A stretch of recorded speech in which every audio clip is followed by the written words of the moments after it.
Hello friends, Radhe Radhe, जय श्री कृष्णा। तो friends, आज मैं समान ज्ञान जीके जीएस से टॉप 20 क्वेश्चन लेकर आई हूँ। सभी क्वेश्चन सिलेक्टेड इंपॉर्टेंट लिए, तो फ्रेंड्स वीडियो के इन तक जुड़े रहिएगा।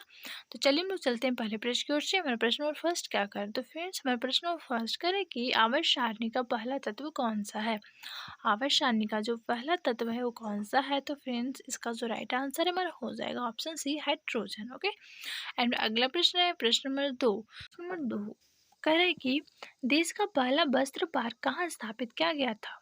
तो फ्रेंड्स, इसका जो राइट आंसर हमारा हो जाएगा ऑप्शन सी, बेंगलुरु में। ओके। देश का पहला वस्त्र पार्क जो है बेंगलुरु में स्थापित किया गया था। तो ऑप्शन सी इसका सही हो जाएगा। एंड अगला प्रश्न है प्रश्न नंबर 3। प्रश्न नंबर 3 करें कि व्यावसायिक कर किसके द्वारा लगाया जाता है। व्यावसायिक कर जो है वो हमारा लगाया जाता है राज्य सरकार के द्वारा। तो ऑप्शन बी इसका सही हो जाएगा, ध्यान में रखना है। ओके। एंड अगला प्रश्न है प्रश्न नंबर 4। प्रश्न नंबर 4 करें कि चंद्रप्रभा राष्ट्रीय वन प्रणाली अभ्यारण्य किस राज्य में स्थित है।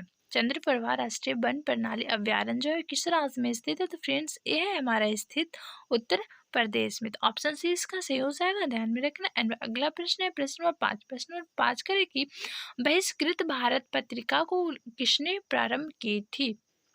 बहिष्कृत भारत पत्रिका को किसने प्रारंभ की थी। तो फ्रेंड्स, इसका जो राइट आंसर हमारा हो जाएगा डॉक्टर भीमराव अंबेडकर जी के द्वारा ये पत्रिका प्रारंभ की गई थी। ओके। तो ऑप्शन सी इसका सही हो जाएगा। एंड अगला प्रश्न है प्रश्न नंबर 6। प्रश्न नंबर 6 का है कि भूमध्य सागर की सीमा कितने महाद्वीपों को छूती है। भूमध्य सागर की जो सीमा है वो कितने महाद्वीपों को छूती है। तो फ्रेंड्स, इसका जो राइट आंसर है हमारा हो जाएगा ऑप्शन सी, 3 महाद्वीपों को ये छूती है, टच करते हो। एंड अगला प्रश्न है प्रश्न नंबर 7। प्रश्न नंबर 7 करें कि सार्क मानव संसाधन विकास केंद्र कहाँ स्थित है। सार्क मानव संसाधन विकास केंद्र जो है वो हमारा स्थित है, इसका राइट आंसर है ऑप्शन डी। ओके, इस्लामाबाद में स्थित है। ओके। तो ऑप्शन डी इसका सही हो जाएगा, ध्यान में रखना है। एंड अगला प्रश्न है नेक्स्ट है प्रश्न नंबर 8। हमारा प्रश्न नंबर 8 का है कि ज्वाला गट्टा किस खेल के प्रसिद्ध खिलाड़ी हैं। ज्वाला गट्टा जो है वो किस खेल के प्रसिद्ध खिलाड़ी हैं। तो फ्रेंड्स, इसका जो राइट आंसर में हो जाएगा बैडमिंटन। तो ऑप्शन डी इसका सही हो जाएगा, ध्यान में रखना है। एंड अगला प्रश्न है प्रश्न नंबर 9। प्रश्न नंबर 9 का है कि क्षमावानी किस धर्म का त्योहार है। क्षमावानी जो है वो किस धर्म का त्योहार है। तो फ्रेंड्स, इसका जो राइट आंसर हमारा हो जाएगा ऑप्शन ए, जैन धर्म। ओके। क्षमावानी जो है वो जैन धर्म का त्योहार है। एंड अगला प्रश्न है प्रश्न नंबर 10। प्रश्न नंबर 10 करें कि रीढ़ में कुल कितनी हड्डियां होती है।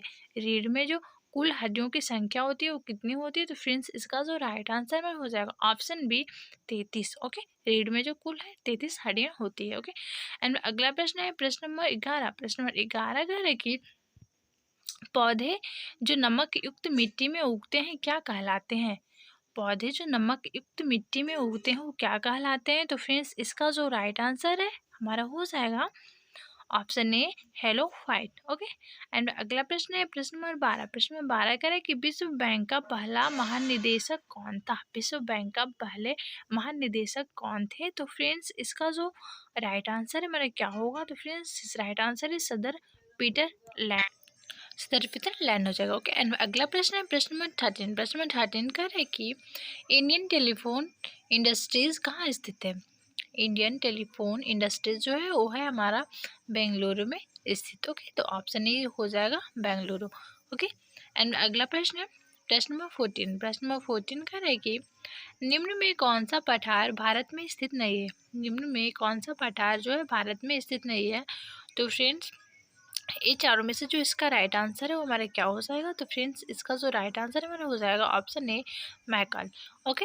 मैकाल जो है वो भारत में स्थित नहीं है। ओके। एंड अगला प्रश्न है प्रश्न नंबर 15। प्रश्न नंबर 15 करेगी किशन गंगा किस नदी की सहायक नदी है। किशन गंगा जो है वो किस नदी की सहायक नदी है। तो फ्रेंड्स, इसका जो राइट आंसर हमारा हो जाएगा option A, Jhelum. Okay. Kishan Ganga जो है वो झेलम नदी की सहायक नदी। और अगला प्रश्न है प्रश्न नंबर 16। प्रश्न नंबर 16 करेगी जनता पार्टी के शासन के दौरान भारत का राष्ट्रपति थे। जनता पार्टी के शासन के दौरान भारत के राष्ट्रपति कौन थे। तो फ्रेंड्स, इसका जो राइट आंसर हमारा हो जाएगा option C, Sanjiva Reddy, N Sanjiva Reddy. Okay. And अगला प्रश्न है प्रश्न नंबर 17। प्रश्न नंबर 17 का है कि टेराकोटा मंदिरों के लिए प्रसिद्ध विष्णुपुर कहाँ स्थित है। टेराकोटा मंदिरों के लिए प्रसिद्ध बिष्णुपुर कहाँ स्थित है? तो फ्रेंड्स इसका जो राइट आंसर है हमारा क्या हो जाएगा? तो इसका राइट आंसर हो जाएगा option D, Paschim Bangal. Okay, and अगला प्रश्न है प्रश्न नंबर 18। प्रश्न नंबर 18 कह रहे कि निम्न में कौन लगातार 2 बार राष्ट्रपति रहे थे? निम्न में कौन लगातार 2 बार राष्ट्रपति रहे थे? तो फ्रेंड्स इसका जो राइट आंसर में हो जाएगा डॉक्टर राजेंद्र प्रसाद। डॉक्टर राजेंद्र प्रसाद जो है वो लगातार 2 बार राष्ट्रपति रहे थे। ओके, एंड अगला प्रश्न है प्रश्न नंबर 19। प्रश्न नंबर 19 कह रहे कि देशभक्ति गीत सारे जहां से अच्छा के रचयिता कौन है? देशभक्ति गीत सारे जहां से अच्छा के जो रचयिता है वो कौन है? तो फ्रेंड्स इसका जो राइट आंसर है हमारा हो जाएगा option D, Allah Mohammad Iqbal. Okay, Allah Mohammad Iqbal. And अगला प्रश्न है प्रश्न नंबर 20। प्रश्न नंबर 20 करें कि निम्न में कौन सी नदी अरब सागर में नहीं मिलती है? तो फ्रेंड्स इसका जो राइट आंसर है हो जाएगा गोदावरी, ऑप्शन सी। ओके,